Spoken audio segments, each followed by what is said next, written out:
This is if winter time, the weather is terrible.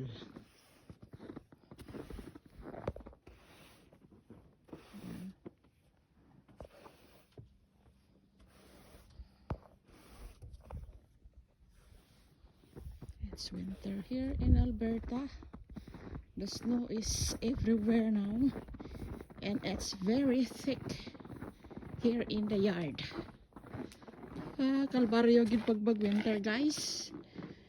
Maliban sa malamig, mag-shovel ka pa ng snow along your walkway. Ayan. I'll visit my gansa, my guest. Oh my gosh, look at this flower. The flower is beautiful, full of snow. Yan siya, guys. Thanks for watching, guys. Love and ski. Good morning, Pilipinas. Magandang umaga sa inyong lahat. Oh, wish you a wonderful new week. Take care and be safe and stay healthy. Thanks for watching. Love and ski.